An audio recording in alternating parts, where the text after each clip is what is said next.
So Schoonmaker leads off the top of the fourth for Scotia Glenville. Led off with a double back in the second inning. Leadoff double actually. Nobody actually came around to score in that inning.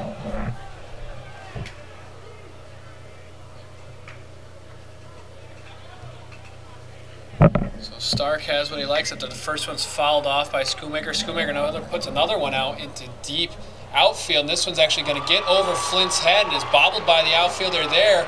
And they're going to move Schoonmaker all the way coming around to third base, and he'll get there. Throw gets away, and they'll put Schoonmaker. He'll remain at third. So it looks like we're going to have to give him a clean triple on the play, as Flint had to run an awfully long way, and then it bounced off his leg. So a clean stand-up triple for Schoonmaker, who has figured out Devin Stark. And lead-off triple this time. Let's see if the Tartans can push across the game-tying run.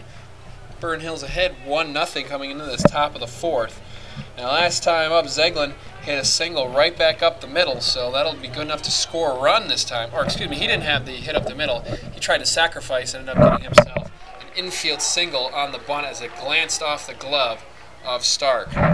Off-speed pitch, no good to get things started. 1-0 to start the inning, or start the at-bat rather. And Zeglin will put one to the left side. Diving stop by Knight on the play, gets up and throws it across for the out. Great play by the third baseman that time for Burn Hill's first out of the inning. And now it'll be on Andrew Wildrick to try and get the job done.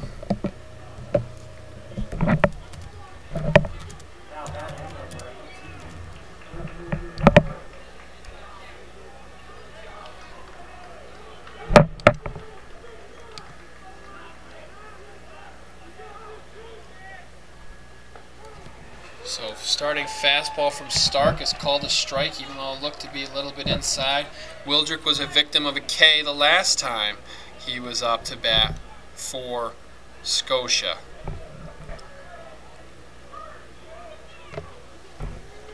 Stark from the stretch, and he actually throws this one behind Wildrick. Nice play by David Russell to keep that one from going to the screen.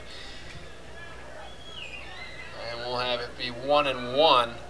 As Wildrick gets his sign from head coach John Striffler down in the third base box. Now a timeout, and we might not be too surprised if we see a squeeze play put on here, trying to get that tying run across the dish for the Tartans. 4 hits for Scotia tonight, only 1 for the Spartans thus far. It was a single back last inning, but Burn Hill's clinging to a 1-run lead right now as the wind once again gusts out and rustles the trees as they've actually taken the flag down. I'm afraid it was going to probably rip right off the pole. It was flexing the pole out there in left center field earlier today. So infield comes up now, except for the shortstop, and the squeeze does look to be on, but it's bounced at the plate, and it looks like to be a safety squeeze for now, as Wildrick pulled it back, and Schoonmaker had plenty of time to get back to the bag.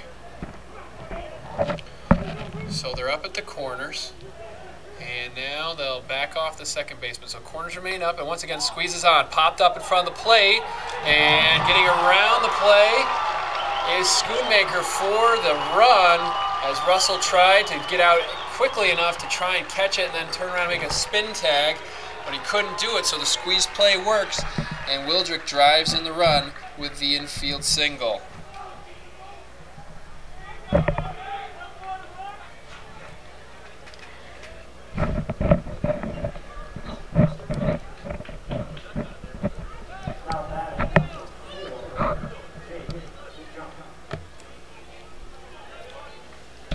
So right fielder Jake DeJean gets into the plate now, tied up at 1, as Scotia has countered the Burn Hills run. DeJean over to the left side, Dennis has it, goes to second. Burn Hills unable to turn the double play, though. Wildrick out on the 6-4 put out for the second out of the inning.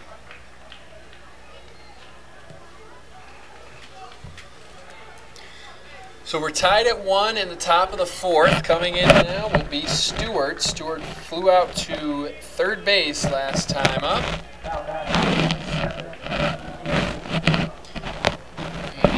playing left field this evening. Short lead at first for Dijon, held on by Myers there. Stark in his set, ready to bring it home. Slide step and comes to the plate. Gets the curveball over for a first pitch strike. Takes a 0-1 lead. Burn Hills and Scotia tied at 1 apiece now in the Section 2 Class A final here at Joe Bruno. This time the off-speed will be no good and move it to 1-1. 6 hits for the Tartans tonight compared to only 1 for Burn Hills. Both teams only been through the lineup one. Actually, this is the second time through the lineup for Scotia. Bouncer off to the left side. Knights will take it and have it bounce off his glove. And we'll see what we get for an official ruling on that one. I can see it go either way, but there's runners at first and second now.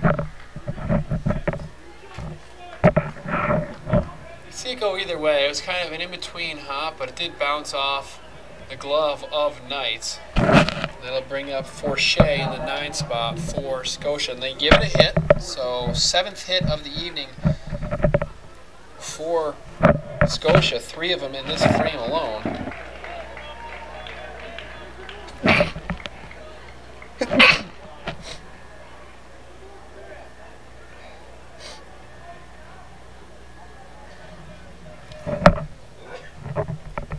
Excuse me, only 6th hit of the evening as they get a check at second base on Dijon, who's got a little bit too far off the bag. Been thrown by Russell, but he's able to get his hand back in time. So 6 hits on the evening, actually, for Scotia right now, as Forshea tries to keep the rally alive with the runners on first and second, 2 outs. Stark misses the zone for the 3rd time in a row, so 3-0 on the number 9 man in the Scotia lineup.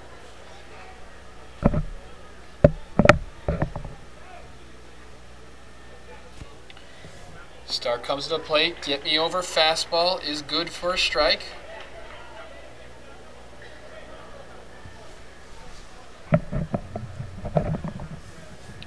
Last time up, Forshea grounded out to the 3rd baseman. Stark has what he likes, kicks and brings it home. Swing and a miss. Now we're up to a full count. Runners will get a head start.